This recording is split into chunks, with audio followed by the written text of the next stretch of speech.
नमस्कार, जय हिंद, वंदे मातरम। दोस्तों आइए चलते हैं दिन भर की 50 बड़ी और महत्वपूर्ण खबरों की ओर। यहाँ पर आपको आपके काम से जुड़ी हर एक खबर मिलती है, इसलिए वीडियो में आगे बढ़े उससे पहले वीडियो को लाइक करके चैनल को सब्सक्राइब जरूर कर लें। पहली बड़ी खबर, प्रधानमंत्री मोदी ने नेताजी सुभाष चंद्र बोस की 28 फीट ऊंची प्रतिमा का अनावरण किया। 90 मिनट कार्यक्रम चला। प्रधानमंत्री का कार्यक्रम होने की वजह से सुरक्षा की कमान स्पेशल प्रोटेक्शन ग्रुप यानी एसपीजी ने अपने हाथ में ले ली थी। अगली खबर, बांग्लादेश की पीएम शेख हसीना ने जयपुर में किया डांस। 30 मंत्रियों के साथ अजमेर दरगाह में जियारत की। बतौर प्रधानमंत्री चौथी बार आई है। बांग्लादेश की प्रधानमंत्री शेख हसीना राजस्थान के दौरे पर आई और अपने प्रतिनिधिमंडल के साथ अजमेर में ख्वाजा मोइनुद्दीन चिश्ती की दरगाह पर जियारत की। इससे पहले दिल्ली से जयपुर एयरपोर्ट सुबह करीब 11 बजे पहुंची थी। अगली खबर, मुंबई में गृहमंत्री अमित शाह की सुरक्षा में हुई चूक। मुंबई में केंद्रीय गृहमंत्री अमित शाह की सुरक्षा में चूक का मामला सामने आया है। शाह के मुंबई दौरे पर एक संदिग्ध व्यक्ति उनके इर्द गिर्द कई घंटों तक घूमता रहा। जब अधिकारियों को शक हुआ तो उन्होंने इसकी जानकारी पुलिस को दी। पुलिस ने उसे 2-3 घंटे के भीतर गिरफ्तार कर लिया है। उसे 5 दिन की पुलिस कस्टडी में भेजा गया है। खुद को आंध्र प्रदेश के सांसद का पीए बताकर घंटों तक गृहमंत्री के आसपास मौजूद रहा। अगली खबर, भारत और चीन की सेनाएं लद्दाख के गोगरा हॉट स्प्रिंग से पीछे हटना शुरू। बातचीत के दौरान बनी थी सहमति। भारत और चीन की सेनाएं लद्दाख के डोंगरा और गोगरा हॉट स्प्रिंग से पीछे हटना शुरू हो चुकी है। भारत चीन ने संयुक्त बयान जारी कर यह जानकारी दी। दोनों देश तनाव कम करने के लिए कमांडर लेवल की बातचीत के 16वें राउंड में पीछे हटने के लिए सहमत हुए थे। अगली खबर, पंजाब में माइनिंग नेशनल सिक्योरिटी के लिए बड़ा खतरा बन गई है। पंजाब एवं हरियाणा हाईकोर्ट में सुनवाई हुई, जिसमें आर्मी ने 5 पॉइंट की रिपोर्ट सबमिट की है, जिसमें कहा गया कि भारत पाकिस्तान इंटरनेशनल बॉर्डर पर बने बंकरों को माइनिंग से नुकसान पहुंच रहा।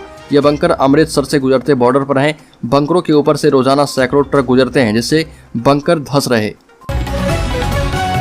अगली खबर, 2024 के लिए ममता ने गठबंधन का ऐलान किया। भाजपा के खिलाफ लड़ने नीतीश, अखिलेश और हेमंत का नाम लिया और कांग्रेस का जिक्र तक नहीं। पश्चिम बंगाल की सीएम ममता बनर्जी ने ऐलान किया कि बिहार के सीएम नीतीश कुमार, झारखंड के मुख्यमंत्री हेमंत सोरेन, अखिलेश यादव और बाकी दूसरे नेता भारतीय जनता पार्टी के खिलाफ 2024 के आम चुनाव उनके साथ मिलकर लड़ेंगे। इस ऐलान के वक्त ममता ने कांग्रेस या उससे जुड़े किसी भी नेता का नाम नहीं लिया। ऐसे में यह माना जा रहा कि ममता और कांग्रेस के रिश्ते बिगड़ चुके हैं। अगली खबर, हिजाब मामले में सुप्रीम कोर्ट में हुई सुनवाई। वकील इस्लाम की अनिवार्य प्रथाओं के बारे में बताते रहे। जज ने कहा, हमें गोल गोल मत घुमाइए। कर्नाटक हिजाब विवाद पर सुप्रीम कोर्ट में तीसरे दिन की सुनवाई जस्टिस हेमंत गुप्ता और जस्टिस सुधांशु धूलिया के बेंच में हुई। सुनवाई 3 घंटे से ज्यादा देर तक चली। इस दौरान याचिकाकर्ता के वकील निजाम पाशा इस्लाम के अनिवार्य प्रथाओं के बारे में बताते रहे, जिस पर जस्टिस धूलिया ने फटकार लगाते हुए कहा कि हमें गोल गोल मत घुमाने की कोशिश कीजिए। अगली खबर, ओडिशा में QRSM मिसाइल का परीक्षण हुआ सफल। ओडिशा तट के पास quick reaction surface to air missile का 6ठा सफल परीक्षण किया गया। इस दौरान मिसाइल ने सटीक निशाना लगाया और टारगेट को तय समय में तबाह कर दिया। सेना के लिए रिसर्च करने वाली संस्था defence research and development organisation और भारतीय सेना ने QRSM मिसाइल का परीक्षण ओडिशा के चांदीपुर रेंज में स्थित इंटीग्रेटेड टेस्टिंग रेंज में किया। अगली खबर, सुप्रीम कोर्ट ने हिजाब पर महत्वपूर्ण टिप्पणी की। सुप्रीम कोर्ट में हिजाब विवाद को लेकर सुनवाई जारी है। सर्वोच्च अदालत ने कहा कि सिखों के कृपान और पगड़ी पहनने की तुलना हिजाब से नहीं की जा सकती है, क्योंकि शीर्ष अदालत की 5 सदस्यीय पीठ ने कहा कि सिखों को पगड़ी और कृपान पहनने की अनुमति है। मालूम हो कि न्यायमूर्ति हेमंत गुप्ता और न्यायमूर्ति सुधांशु धूलिया की पीठ शैक्षणिक संस्थानों में हिजाब पर प्रतिबंध को बरकरार रखने वाले कर्नाटक हाईकोर्ट के फैसले को चुनौती देने वाली विभिन्न याचिकाओं पर सुनवाई कर रहे हैं। अगली खबर, कर्तव्य पथ पर चोरी और नुकसान रोकने के लिए तैनात होंगे 80 निजी सुरक्षा गार्ड। राष्ट्रपति भवन से इंडिया गेट तक कर्तव्य पथ के उद्घाटन के साथ पुलिस कर्मियों के अलावा 80 से अधिक निजी सुरक्षा गार्ड पूरे रास्ते पर नजर रखेंगे, ताकि चोरी और नव स्थापित की गई सुविधाओं के नुकसान की घटनाओं को रोका जा सके। अधिकारियों ने कहा कि इस क्षेत्र में सफाई बनाए रखना एक चुनौती होगी, क्योंकि उद्घाटन के बाद बड़ी संख्या में लोग इस मार्ग पर पहुंचेंगे, जिसे राष्ट्रीय राजधानी में सबसे लोकप्रिय सार्वजनिक स्थान माना जाता है। अगली खबर, नितिन गडकरी ने कर्नाटक के मुख्यमंत्री से मुलाकात की। बेंगलुरु में ट्रैफिक जाम से निपटने का बताया उपाय। बेंगलुरु में ट्रैफिक जाम की समस्या के मद्देनजर केंद्रीय सड़क परिवहन और राजमार्ग मंत्री नितिन गडकरी कर्नाटक के मुख्यमंत्री बसवराज बोम्मई के साथ एक बैठक में शामिल हुए और इस बैठक में गडकरी ने राज्य के अधिकारियों को भारतीय राष्ट्रीय राजमार्ग से संबंधित मार्गों और कार्यों के संबंध में प्रस्ताव प्रस्तुत करने का निर्देश दिया। अगली खबर, बेंगलुरु में अभी नहीं मिलेगी बारिश से राहत। मौसम विभाग ने जारी किया अलर्ट। बेंगलुरु में बारिश और बाढ़ से लोगों का जीवन पहले से ही अस्त व्यस्त हो चुका है। वहीं शहर में आज तड़के से हो रही बारिश से लोगों की मुसीबत और भी बढ़ने लगी है, क्योंकि मौसम विभाग ने अनुमान लगाया है कि आने वाले दिनों में लोगों को बारिश से राहत मिलने की उम्मीद कम है।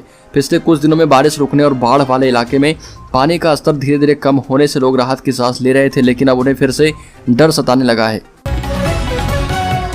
अगली खबर, अरुणाचल प्रदेश में एलएसी के पास भारत की तैयारियों को देखकर छूटेंगे चीन के पसीने। सड़कों, ब्रिजों और एम्यूनिशन डिपो के निर्माण में आई तेजी। भारतीय सेना वास्तविक नियंत्रण रेखा पर सामरिक और संवेदनशील क्षेत्र अरुणाचल प्रदेश में अपने सैन्य बलों को प्रभावी तरीके से चाक चौबंद कर रही है, ताकि पूर्वी लद्दाख में सीमा पर चीनी सेना से झड़प के बाद युद्ध की पूरी तैयारी रहे। इस क्षेत्र में बुनियादी सुविधाओं के लिए युद्ध स्तर पर निर्माण कार्य भी चल रहा। वरिष्ठ सैन्य अधिकारियों ने बताया कि सड़कों, ब्रिजों और एम्यूनिशन डिपो के निर्माण से लेकर निगरानी प्रबंध को भी बेहतर बनाया जा रहा। अगली खबर, लखनऊ में युवक ने मंदिर में मूर्तियां खंडित की पकड़ा गया तो आरोपी तौफीक ने अपना नाम शिवा बताया। पुलिस बोली मानसिक हालत ठीक नहीं है। लखनऊ में रात को चौक थाना क्षेत्र स्थित लेटे हनुमान मंदिर की मूर्तियों में तोड़फोड़ की गई। रात में ही आसपास के लोगों ने तोड़फोड़ करने वाले को पकड़ लिया। आरोपी का नाम तौफीक है, चौक का रहने वाला है। पकड़े जाने पर उसने अपना नाम शिवा बताया। पुलिस के मुताबिक तौफीक नशेड़ी है, उसकी मानसिक स्थिति भी ठीक नहीं है। एहतियातन टूटी हुई मूर्तियों को कवर कर दिया गया है और जल्द मूर्तियों को नए सिरे से स्थापित करके प्राण प्रतिष्ठा किया जाएगा।